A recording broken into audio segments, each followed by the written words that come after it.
in just a couple of days with the president heading to Anchorage, Alaska to try to achieve an end to this terrible war in Russia and Ukraine. You guys make that possible. You guys are the reason why we can go into a negotiation with strength. We now know that President Trump's face-to-face with Russian President Putin will take place at the largest military installation in Anchorage, Alaska. It's Joint Base Elmendorf-Richardson, home to 10% of the city's population there, sits roughly 1,200 miles from Russia's coast. This visit will mark Putin's first time on American soil in a decade. Joining me now is Mike Dunleavy, the Republican governor of Alaska. Governor, thank you very much for joining us today. This is the first time, as I said, that we will have a Russian president on U.S. soil in over 10 years. What are your thoughts on the fact that this is happening in your home state of Alaska? Well, in many respects, it makes sense. We're only about 7 hours from Moscow, Anchorage, Alaska is, as opposed to 10 hours, 11 hours to Washington, D.C. We're very close to Russia, 2.5 miles between two islands, 50 miles between the coastline. And so with our, we have a very strong military presence here. We deal with the Russians almost on a weekly basis in terms of flybys by the United States International Fly Zone here.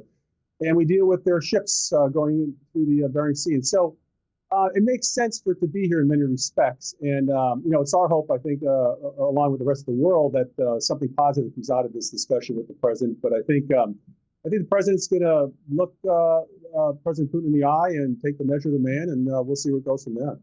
Yeah, he says he'll get a sense of this in the first couple of minutes. We know that President Trump has walked away before from discussions if he felt that it wasn't going anywhere. But this is the closest we've come to some sort of beginning and potential for a ceasefire.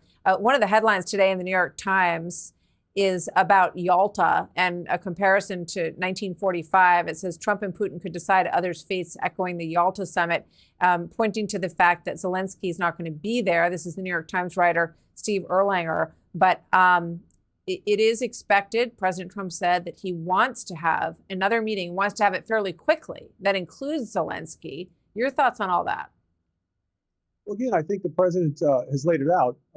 He's going to come up here. He's talking with President Putin, getting an idea, I think, as to what can work, what can be moved forward. But certainly, President Zelensky has to be part of the end game. And I think after this meeting, we'll see where that goes. But I hopefully things move quickly. I hope so for the Ukrainian people and for others in the world. But again, I think he's going to take a look at Putin, decide if this is something that's going to work in terms of discussions, negotiations, and hopefully a peace, or some alternative avenue to end this war.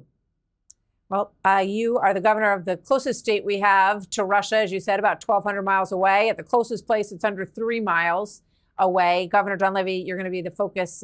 Your state will on Friday. Everybody will be watching. Thank you, sir. Thanks for joining us today.